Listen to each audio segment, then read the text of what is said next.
my jeans are torn. Sweat coming through my shirt.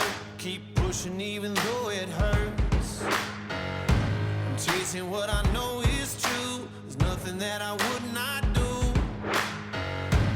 When everyone around me drops, I'm never gonna ever stop. I won't waste another minute, no, I won't. I'm a man on a mission. I'm a man on a mission. I don't need no permission. I'm a man on a mission. Hey guys, thanks so much for tuning in to Hunt Real Outdoors today. We've got an awesome episode for you. We are headed back down to the Double Creek Ranch in Cotulla, Texas with our good friends Ron and Jen Hubbard. Last time we were there, Hunter managed to kill a stud of an 8-point down there. And I was so proud for him, and I was actually hunting a deer that I call Mortan Anderson. The only thing about it is I never saw him. We never had him on camera. He disappeared for 2.5 months, and so I pretty much hunted all week long and never saw the deer that I was after.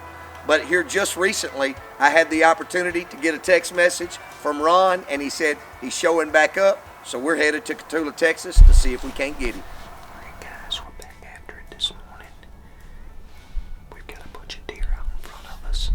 I kind of waited until we got good light to do an interview, but we're still in here after that deer that I'm calling Mortan Anderson. And he's just an old warrior, and he's outsmarting us. He was in here really regular until we started coming in here. And typically these deer, they don't mind too much of the ATVs or putting out corn by hand or whatever. Most of them, that's pretty normal for them. But apparently he doesn't like that, because when we started doing it, he stopped coming in. So I'm going to try to come up with a plan this afternoon that would keep us from driving the wheeler in here. I may have to walk a mile with a corn bucket, but if that's what I gotta do to get him, then that's what I'll do. But he's a big old warrior, a brute old deer, but we have yet to lay eyes on him.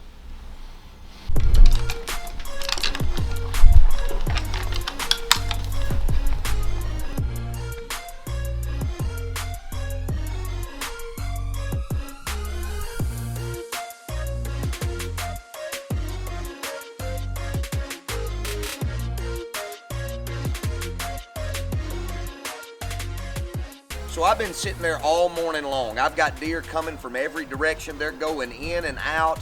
And it's kind of a little bit later in the morning, about 10 o'clock, 10:15, something like that. And all the deer are starting to kind of trickle out and go back into the woods.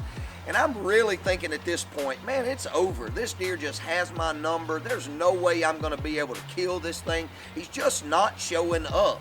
And then all of a sudden, I turn to my right and I look, and boom, there he is, standing right there in broad daylight, and it's on. There's our boy right there.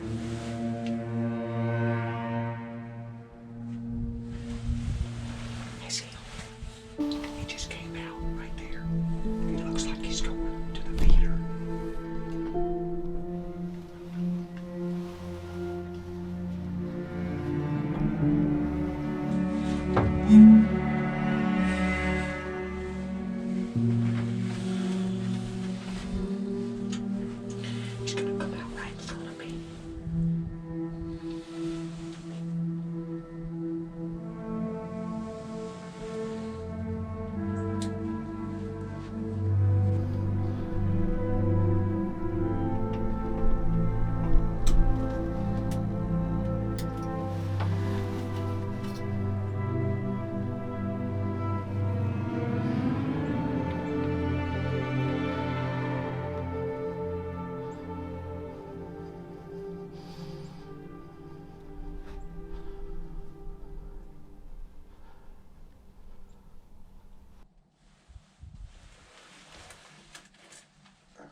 deer, man.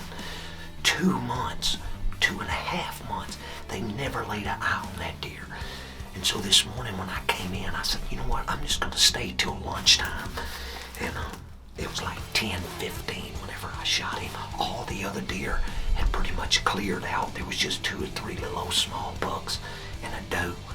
And I just looked up and boom, he was popped out. And I was like, immediately, I was like, oh, that's my boy right there. I knew it was him.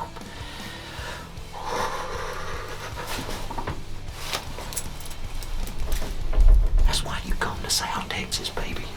Big old bucks like that. Man, oh my gosh. I'm so thankful. Golly, so thankful to Ron and Jen. If I'm not mistaken, Jen was gonna kill that deer this year. And she passed that deer up. Or she said she would let me shoot it if it come out. So thank you, Jen. Golly. He's a brute too, boy. He's a brute. So after the shot, as you can see, I am a nervous wreck, man. I finally got this deer after hunting this thing, looking for him for 2.5 months. I finally put a good arrow in him. And once I settle down, I give Ron a call and I tell him, come on, bring the guys, let's go find this deer. And so when they show up, we get on the trail and we start seeing some really good blood.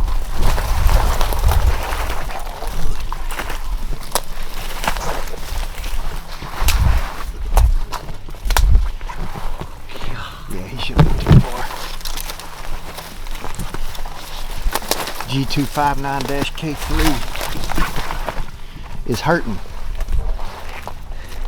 That right there put the screw on him. Yeah, right there up on the tree. See, he went that way? Yeah. Let me put this up. I gotta enjoy this moment.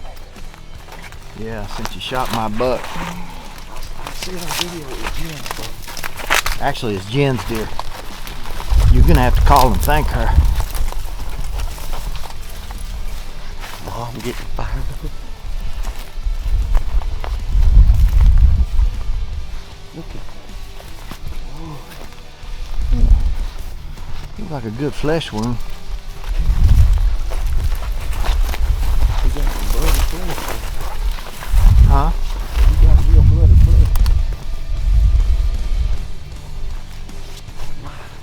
Look at that, right?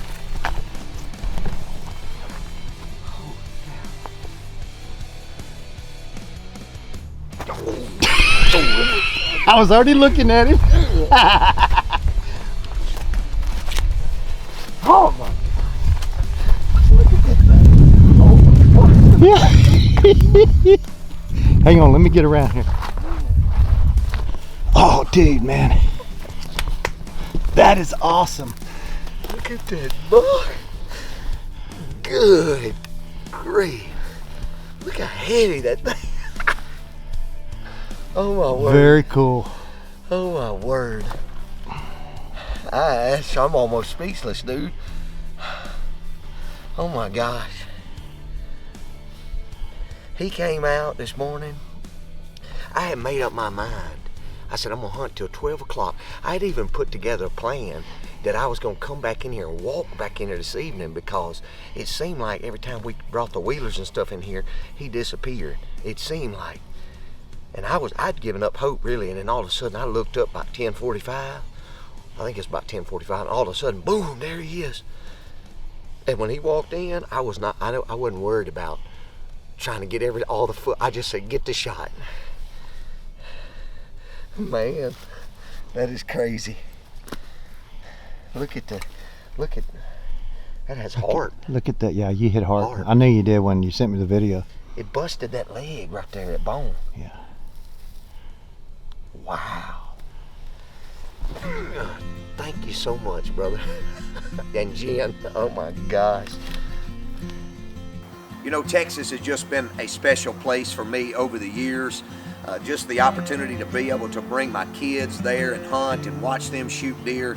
And the Hubbard family has really just became really good friends of ours, and I'm so grateful for all of the opportunities that they give us to be able to come and to hunt and to be able to shoot some deer, man. And I'm telling you, it's just one of those things where you really recognize how much God has blessed you by having you encounter other people that are like-minded, who love the Lord, who love deer hunting, who love using their property, be able to bless other people. And so it's just been a joy to be able to hunt down there and to be able to become friends with the Hubbard family. And I'm telling you, it's just something that I'm always going to be grateful for, and I will never forget their generosity toward me. Well, do I have the keys for this now? Nope, I don't have the keys for this. See, I love it. You love being late. He's just working on your patience, ain't he? He's definitely working on my patience. Look at him slow walking. Look at him. He got to stop and talk to me with his hand up in the air. Now, here's the thing. If he don't show tonight, I'm going in the morning. Okay, is that a deal? Is that a deal? And then if he don't show on me, then I'll let Richard go. Oh, I ain't making these deals. Musical chair. I'm not making these You deals. don't have to make the deal. That's the deal. That's the ranch rule, man. Ranch Oh rule. man, I need to buy in then. All right, your cost for your. Let's just go over the feed bill. Your share. Your the labor bill.